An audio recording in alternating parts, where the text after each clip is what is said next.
दावत खिताब दे रहा हूँ जनाब सैयद साबिर हुसैन शाह साहब। सलवात पर मोहम्मद वाले मोहम्मद। सिर्फ मुख्तसर सा 5 या 6 मिनट जब तक आगा साहब तशरीफ़ लाते हैं, तशरीफ़ ला चुके हैं, सिर्फ बस 1 आध मिनट में आपके सामने तशरीफ़ ला रहे हैं। कोई खिताब नहीं, एक मुख्तसर सा पैगाम अपने अजीज़ों, दोस्तों, भाइयों, बुज़ुर्गों, बच्चों सब के लिए। और शायद यही चंद अल्फाज हुसैन मौला के सदके, हुसैन मौला के स्टेज पे कहे गए यही अल्फाज हो सकता है मेरी और आपकी निजात का बायस बन जाए। मशहूर हदीस, हर मकतबा फ़िक्र के यहाँ मुत्तफ़िक, कोई शक व शुबा नहीं। रसूल ने फरमाया इन्नी तारिकुन फ़ीकुम मुस्तक़लैन किताब अल्लाह व इतरती व अहले बैती। सीधी सादी सी बात कि रसूल ने फरमाया मैं तुम में 2 भारी चीज़ें छोड़ के जा रहा हूँ, एक अल्लाह की किताब और एक मेरी अहले बैत। इन दोनों का दामन पकड़ लो, ये तुम्हें निजात के रास्ते पे ले आएंगे, मेरे पास हौज़े कौसर पे ले आएंगे। ये दोनों आपस में जुदा नहीं होंगे, हत्ता कि ये हौज़े कौसर पे दोनों मेरे पास होंगे। थोड़े से इख्तिलाफ के साथ बाज़ बिरादरान इस्लाम के यहाँ लफ्ज़ अहले बैत की बजाय सुन्नती है कि रसूल ने फरमाया अल्लाह की किताब और सुन्नत। चलें, अल्लाह की किताब दोनों जगह मुश्तरक है। मेरा पैगाम अपनी कौम से, बल्कि मैं एक बात आ गई बीच में अर्ज कर दूं, किसी को कोई शक नहीं है कि ये रसूल की हदीस है, बेशक है, हर किताब में है, अहादीस की मोतबर किताबों में मौजूद है। लेकिन उन्हीं अहादीस की किताबों में मैं हैरान होता हूं कि कुछ लोगों से मंसूब एक बयान मिलता है, एक हदीस की किताब, हत्ता कि बुखारी शरीफ में भी ये मिलता है कि रसूल ने कहा मैं 2 चीजें छोड़ के जा रहा हूं, लेकिन किसी कहने वाले ने कहा कि मेरे लिए सिर्फ कुरान काफी है, ना मुझे सुन्नत चाहिए, ना मुझे अहले बैत चाहिए। बात आ गई ज़हन में।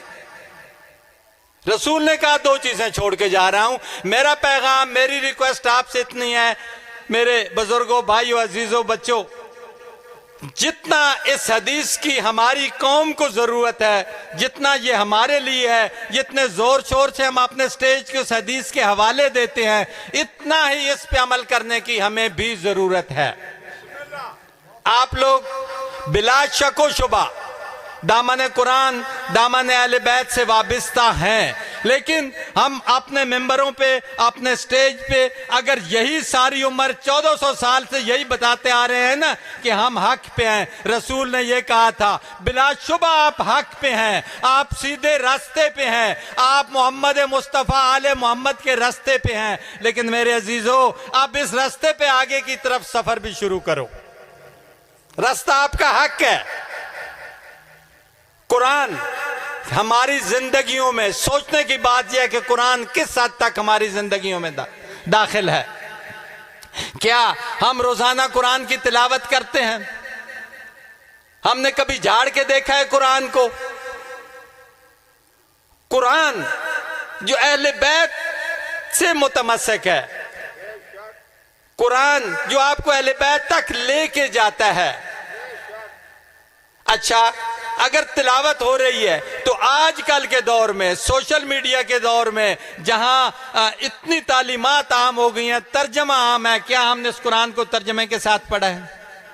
असल जरूरत है कि इस कुरान को आप तर्जमे के साथ पढ़ें। मैं चैलेंज करके कह रहा हूं, हाँ, दामन अहले बैत, इसी तरह अहले बैत को भी आप, मैं कहूंगा, तर्जमे के साथ पढ़ें। अहले बैत को सुने नहीं, अहले बैत को समझें, अहले बैत की सीरत को समझें, अहले बैत का तर्जमा समझें।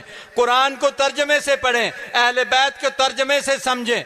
अहले बैत के फरामीन आपके पास मौजूद हैं। 2 मशहूर किताबें हैं, नहजुल बलागा अमीरुल मोमिनीन अली इब्न अबी तालिब अलैहिस्सलाम की, और सहीफा सजादिया सैयदुस साजिदीन मौला का। इन दोनों किताबों का तर्जमा मुफ्ती जाफिर हुसैन मरहूम ने किया है। हमारे एक पाया के आलम मुफ्ती जाफिर हुसैन बुजुर्गान तशरीफ फरमा है। मुफ्ती जाफिर साहब ने इन किताबों का तर्जमा करके हमारे ऊपर एहसान अजीम किया है।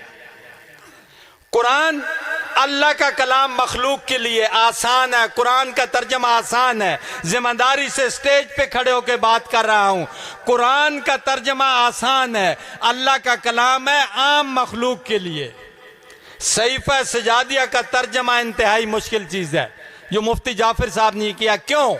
वो अल्लाह का कलाम है आम बंदे से, सहीफा सजादिया मासूम का कलाम है अल्लाह से। अल्फाज वो होंगे जो मासूम अपने रब से कहना चाहते हैं। ये मुफ्ती जाफिर साहब का एहसान, इनको तर्जमे के साथ पढ़ें। और मैं चैलेंज करके कह रहा हूं, जो अहले बैत को समझ के, अहले बैत के उलूम को समझ के अहले बैत की पैरवी करेगा, अहले बैत उसे कुरान तक ले जाएंगे। और यही बात चैलेंज से कह रहा हूं, किसी भी मकतबा फिक्र से हो, सुन्नी हो, शिया हो, अहले हदीस हो, देवबंद हो, बरेलवी हो, अगर कुरान को तर्जमे से पढ़ेगा, मौलवी के कहने पे नहीं, तर्जमे से पढ़ेगा, तफसीर जो ज़हन में आती है, सवाल करो मौलवी से, पूछो कि इसका क्या मतलब है, कुरान क्या कह रहा है और तुम क्या कह रहे हो। वो कुरान को खुलूस से पढ़ो, कुरान का तर्जमा यकीन जानो तुम्हें दर अहले बैत पे लेके आ जाएगा। बस इतना सा पैगाम, कुरान को तर्जमे से पढ़ो। रोजाना अपनी जिंदगी में एक आयत, 2 आयतें, 3 आयतें जितनी हो सकती हैं उसको तर्जमे से पढ़ें। इंशाल्लाह हर दफा आप पे नई राहें खुलेंगी। ये अबद तक, रोज़े क़यामत तक एक मौजज़ा है और ये मौजज़ा इंशाल्लाह हमारी आपकी जिंदगियां बदल देगा। बाकी इस दीन को, इस कुरान को अहले बैत ने किस तरह बचाया, मैं इससे ज्यादा क्या कह सकता हूं कि कुरान और अहले बैत का आपस में किस हद तक साथ है। लोग तो जिंदगियों में कुरान की तिलावत करते हैं ना, अहले बैत तो वो हैं जिनका जिस्म करबला की तपती रेत पे पड़ा हो, सर नोके नेजा पे कूफा और शाम के बाजारों में कुरान की तिलावत कर रहा होता है। ये अहले बैत हैं।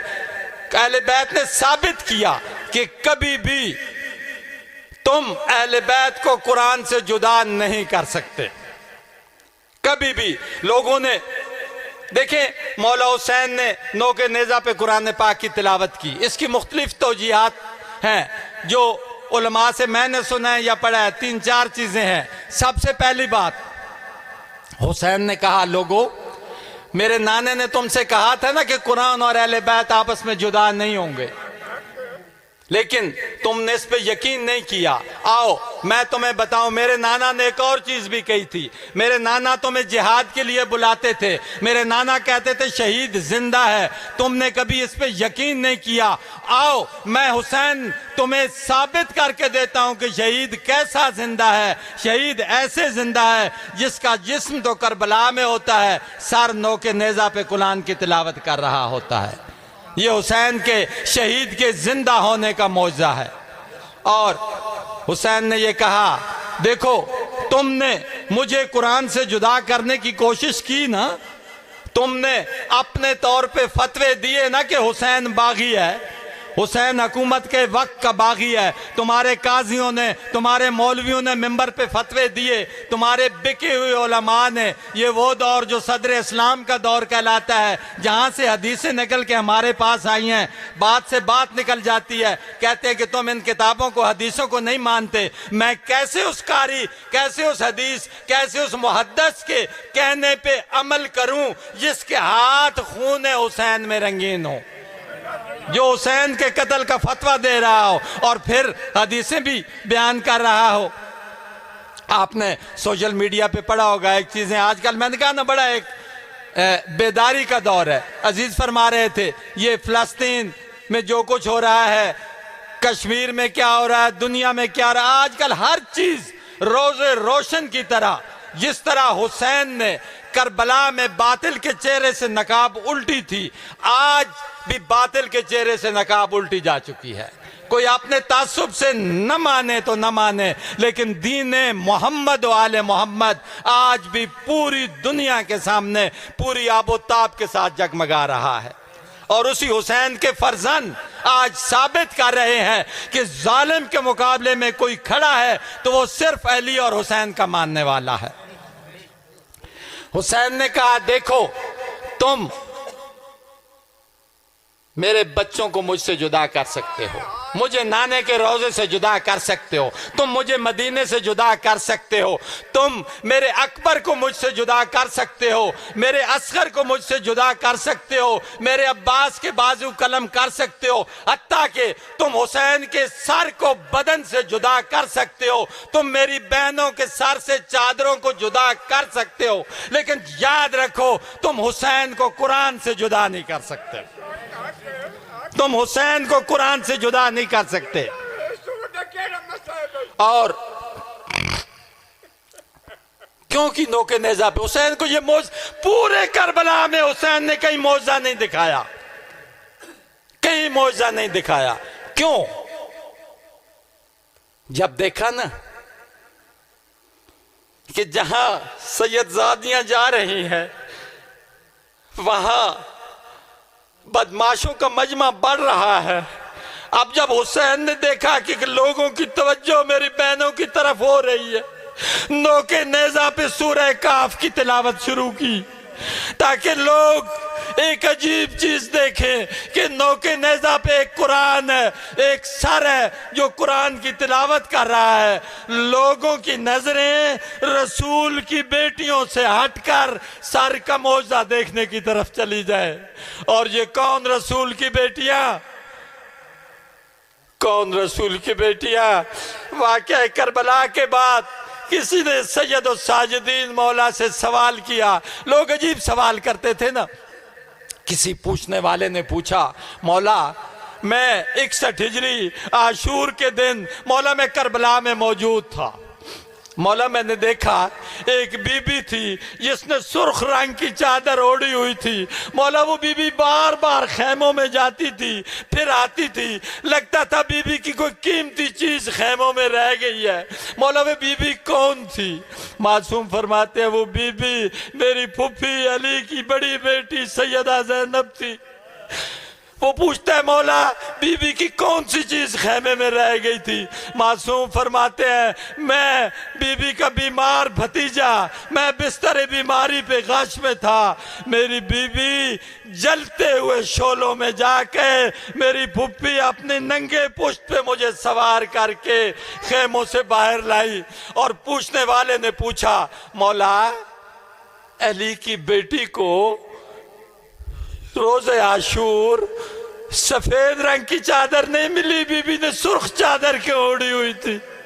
सैयद सज्जाद की आंखों से खून जारी हुआ, रो के कहते हैं मेरी पुप्पी की चादर तो सफेद थी, जब मेरे भाई अकबर का लाशा आया मेरी पुप्पी अम्मा ने अपने आप को उस लाशे पे गिरा दिया। अल्लाह लानतुल्लाह अला कौम ज़ालिमीन।